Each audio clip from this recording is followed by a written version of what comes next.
ओम शांति। आज की बाबा की मुरली है मीठे बच्चे। सुख शांति का वरदान एक बाप से ही मिलता है, कोई देहधारी से नहीं। बाबा आए हैं तुम्हें मुक्ति, जीवन मुक्ति की राह बताने। सबसे पहले तो हमें ये जानना होगा कि शिव बाबा से ही मुक्ति और जीवन मुक्ति का वरदान मिलता है, किसी और से नहीं। क्योंकि संसार में मुक्ति जीवन मुक्ति का भी महत्व नहीं जानते।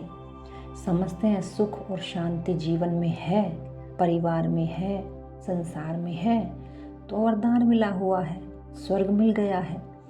लेकिन बाबा कहते हैं ये संसार, इसके बारे में बाबा बात नहीं करते। बाबा मन की मुक्ति यानी मन के दुखों से और मन के सुख को कैसे पाएं, ये एक शिव बाबा हमें पढ़ाई पढ़ाते हैं। और इस पढ़ाई में कहते हैं तुम अपने को जितना आत्मा बनने का अभ्यास करोगे, पहले तो आत्मा को समझना होता है, फिर आत्मा बनने का अभ्यास होता है। जितना करते जाएंगे उतना अपने मन के दुख से, डर से, चिंता, डिप्रेशन से मुक्त होते जाएंगे तो मुक्ति का वरदान सहज मिल जाएगा। और जितना मुक्ति का वरदान मिलेगा उसके तुरंत बाद ही सुख का वरदान यानी जीवन मुक्ति का वरदान मिल जाएगा। जब हम यहाँ सूक्ष्म में इन चीज़ों को पा करके जीवन में आगे बढ़ते हैं तो वो हमारा संस्कार बनने लगता है। और संस्कार ही कर्म गाया हुआ है, वो कर्म ही हमारे पुनर्जन्म में हमें मिलता है। पुनर्जन्म का फल क्या है? कर्मों, संस्कार किए हुए कर्म ही हमें पुनर्जन्म की प्रारब्ध दिलाते हैं। तो मुक्ति जीवन मुक्ति का रहस्य बड़ा ही सूक्ष्म है, जो सूक्ष्म बाप निराकार ज्योति स्वरूप शिव बाबा ही हमें बता सकते हैं। क्योंकि शरीरधारी तो शरीर की मोटी मोटी चीज़ों पर ही ध्यान खिंचाएंगे। सुख, स्थूल का सुख, स्थूल की शांति, परिवार, बेटा बहू सब सुखी, स्थूल का ही सब कुछ दिखाएंगे और स्थूल के बारे में ही बताते रहेंगे, ऐसा करो वैसा करो, ये प्राप्ति होगी वो प्राप्ति होगी। लेकिन आज संसार इन सब प्राप्तियों को प्राप्त करते हुए भी अंदर से ना तो शांत है ना ही अंदर से सुखी है। हालांकि सब साधन भी हैं, वस्तुएं भी हैं, लेकिन फिर भी अंदर से दुखी है। और जो अंदर का दुख, अंदर का सुख होता है वही एक केवल शिव बाबा ही दे सकते हैं।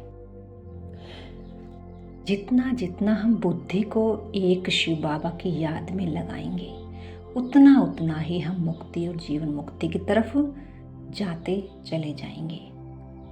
क्योंकि हमारी यात्रा कोई पद यात्रा नहीं है, हमारी यात्रा बुद्धि की यात्रा है। बुद्धि बल से ही हम रावण राज्य पर जीत पाकर राम राज्य में चले जाएंगे। और ये भी सूक्ष्म में समझना है पहले कि रावण राज्य से जीतकर हम राम राज्य में जा रहे हैं। हमने देखा होगा कि जो भी स्थूल में दिखाते हैं, चाहे बौद्ध के बारे में दिखाते हैं, चाहे किसी भी बड़े गुरु के बारे में दिखाते हैं कि वो जब तपस्या पर बैठे हुए होते थे तो उनके सामने प्रकृति आपदाएं भी होती थी, मूसलाधार बारिश, आंधी, तूफान, और एक तरफ असुर भी अपना आतंक मचा रहे होते हैं, उनके ऊपर प्रहार कर रहे होते हैं। लेकिन वो बिल्कुल शांति से अपने ही ध्यान में मगन हो जाते हैं। इसका तात्पर्य यही है कि चाहे मन में कोई तूफान उठ रहा हो, चाहे स्थूल में बारिश हो रही हो, कुछ भी आपदाएं आ रही हो, लेकिन हम सदा बुद्धि से एकाग्र, अचल, अडोल होकर के ही बैठें। और ये एकदम से बैठना नहीं आ जाएगा, इसमें बैठने के लिए हमें हर रोज अभ्यास करना पड़ता है। 5-10 मिनट से शुरू करते हैं, फिर उसके बाद धीरे धीरे मन एकाग्र होने लगता है तो टाइम और भी बढ़ जाता है। तो ये पहले अभ्यास से ही शुरू होता है। इसलिए साधना किसको कहा गया है? वैसे तो तपस्या ही साधना है, लेकिन असल में साधना माना मन को साध लेना, तपस्या करते हुए अपने मन को साध लेना ही सच्ची सच्ची साधना है। और उसी साधना से भगवान प्रसन्न होकर मनवांछित वर अर्थात सुख और शांति का वर्षा वरदान देते हैं। आगे बाबा कहते हैं, बाप के साथ जाने और सतयुग आदि में आने का पुरुषार्थ क्या है। बाप बताते हैं, बाप के साथ जाना है तो पूरा पवित्र बनना होगा, मन से, वचन से और हर कर्म से, यानी तन और मन दोनों पवित्र बनाने होंगे। सतयुग आदि में आने के लिए और संग बुद्धि योग तोड़ एक बाप की याद में रहना है। आत्माभिमानी जरूर बनना है। एक बाप की मत पर चलोगे तो ऊंचा पद का अधिकारी बन जाओगे। आज का गीत है, नैनहीन को राह दिखाओ प्रभु। सब कहते रहते हैं नैनहीन को, लेकिन कौन से नैन? बाबा बताते हैं, इन दो नैनों की बात नहीं, आत्मा के दिव्य चक्षु यानी बुद्धि रूपी नेत्र की बात हो रही है कि कितना तुम बुद्धि से अपने को आत्मा समझकर बैठते हो और कितना बाप से सुख शांति का वर्षा लेते हो, उसकी बात हो रही है। कितना आपने राह देखा, कितना आप सुख शांति के रास्ते पर हो और कितना दूसरों को उसी रास्ते पर चला रहे हो। जो जिस रास्ते पर होता है वो दूसरों को भी वही रास्ता बताता है, क्योंकि उसे पता ही वही रास्ता होता है। बाबा कहते हैं, तुम्हें सबको पता है कि हमारे दो बाप हैं, एक पारलौकिक एक लौकिक। लौकिक बाप का वर्षा अलग है, पारलौकिक बाप का वर्षा अलग है। लौकिक बाप का वर्षा स्थूल का है, घर, प्रॉपर्टी, दुकान, मकान, बच्चे, ये सब स्थूल का वर्षा है। लेकिन आज सब कुछ होते हुए भी फिर भी हमें सुख शांति का वर्षा नहीं है। तो बाबा आकर कहते हैं, बच्चे तुम दूसरे बाप को भूल गए थे, इसलिए तुम अपने वर्षे को भी भूल गए थे। अब तुम उस बाप को याद करो तो तुम्हें सुख शांति का वर्षा भी मिल जाएगा। बाबा कहते हैं, मनुष्य मात्र मुक्ति, जीवन मुक्ति, शांति और सुख सदा काल के लिए नहीं दे सकते। सुख शांति का वरदान तो एक बाप ही दे सकता है, क्योंकि सदा काल के लिए आत्मा शांत भी हो जाए और सुखी भी हो जाए, चाहे मान हो चाहे अपमान हो, चाहे हार हो चाहे जीत हो, निंदा शत्रुति, हर चीज में कैसी हो, शांत और सुखमय, हलचल में ना हो। ये है बाप का वर्षा, ये है बाप का वरदान। जब आत्मा प्राप्त करती है तो एक रस हो जाती है, अचल हो जाती है। इसी को कहते हैं सच्ची सच्ची तपस्या। लेकिन बच्चे सभी नंबरवार हैं, जितना जिससे हो पा रहा है सभी कर पा रहे हैं। बाबा ने तो ऊंचे से ऊंचे वर्षे का बिल्कुल पढ़ाई हमें सारी खोल कर पढ़ा दी है। अब जिससे जो वर्षा लिया जाए वो अपना पुरुषार्थ करके वर्षा ले सकते हैं। जिसके जीवन में सुख शांति का वर्षा मिल जाएगा, वो आत्मा संसार में रहते हुए भी संसार से न्यारी और उपराम दिखाई देगी। उसके चेहरे और चलन से भी स्पष्ट दिखाई देगा कि पाना था सो पा लिया, क्योंकि भगवान का वर्षा ही पा लिया। अचल हो गए, सुखी शांत हो गए, तो और क्या चाहिए। बाबा कहते हैं, सभी के 84 जन्म नहीं हैं। 84 जन्म वाली आत्माएं देवी देवता जो पहले नंबर में आते हैं उन्हीं के 84 जन्म गाए हुए हैं। जो दूसरी राजाई में यानी दूसरे नंबर में आते हैं उनके 84 जन्म नहीं गाए हुए, उनका एक एक जन्म फिर घट जाएगा।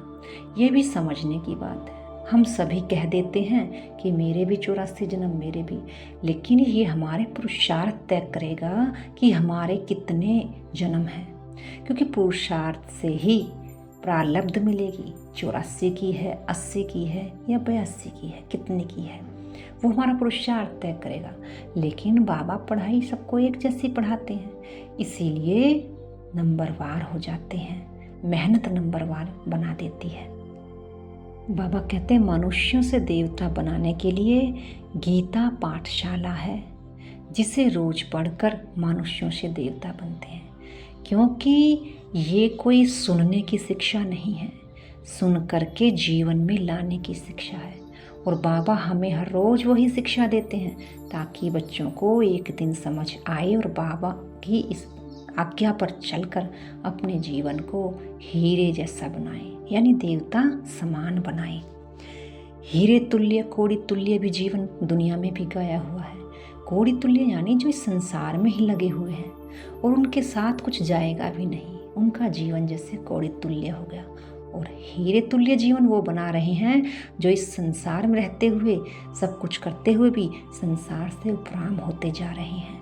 उनका जीवन ही ऊंचे से ऊंचा हीरे तुल्य गाया हुआ है। बाबा कहते हैं गीता पढ़ने से कोई राजा बनते नहीं हैं और ही रंक बनते जाते हैं। बाप गीता का ज्ञान सुनाकर राजा बनाते हैं, औरों के द्वारा गीता सुनने से रंक बन जाते हैं। ये बाबा हमें गुण और शक्तियों के बारे में बताते हैं, क्योंकि हमारी दिव्यता को बढ़ाने के लिए जो बाबा हमें गीता ज्ञान सुनाते हैं वही हमारी दिव्यता को बढ़ाता है। और कोई भी मनुष्य मात्र इस गीता को सुनाता है तो हमारी दिव्यता को घटाना शुरू कर देता है, यानी हमें रंक बनाना शुरू कर देता है। तो ये बाबा गुणों की तरफ हमारा ध्यान खिंचवाते हैं। आज बाबा हमें पहला दान देने को कहते हैं। पहला दान दो कि हम कभी विकार में नहीं जाएंगे। ये काम कटारी ही मनुष्यों को पतित बनाता है। आज बाबा इस विकार का दान मांगते हैं कि बच्चों संकल्प करो कि हम इस विकार में नहीं जाएंगे। तुम्हारा संकल्प जिस दिन दृढ़ हो जाएगा उस दिन बाबा की शक्ति आपको मिल जाएगी और वो शक्ति आपका बल बन जाएगी। हर रोज कहते हैं मैं परम पवित्र आत्मा हूँ, लेकिन जब तक आप उसको दृढ़ता को नहीं समझोगे और उसका बल को नहीं समझोगे तब तक ये वरदान भी काम नहीं कर सकता। वरदान कब काम करता है? जब हम उसको अपने जीवन में पूरी मजबूती के साथ उतारते हैं। बाबा तो हमें रास्ता दिखाते हैं, करना हमको ही पड़ेगा। धारणा के बिंदु हैं। बाप जो नॉलेज देते हैं उसे पूरा अटेंशन देकर पढ़ना है। ज्ञान के तीसरे नेत्र से अपने 84 जन्मों को जानकर अब अंतिम जन्म में पवित्र बनना है। दूसरी पॉइंट, रावण के श्राप से बचने के लिए एक बाप की याद में रहना है। 5 विकारों का दान दे देना है। एक बाप की मत पर चलना है। आज का वरदान, ताज और तिलक को धारण कर बाप दादा के मददगार बनने वाले दिल तख्त नशीन भव। जब कोई तख्त पर बैठता है तो तिलक और ताज उनकी निशानी होती है। ऐसे जो दिल तख्त नशीन है उनके मस्तक पर सदैव अविनाशी आत्मा की स्थिति का तिलक दूर से ही चमकता हुआ नजर आता है। सर्व आत्माओं के कल्याण की शुभ भावना उनके नैनों से व मुखड़े से दिखाई देती है। उनका हर संकल्प, वचन और कर्म बाप के समान होता है। स्लोगन है, सरल याद के लिए सरलता का गुण धारण करो, संस्कारों को सरल बनाओ। अच्छा, ओम शांति।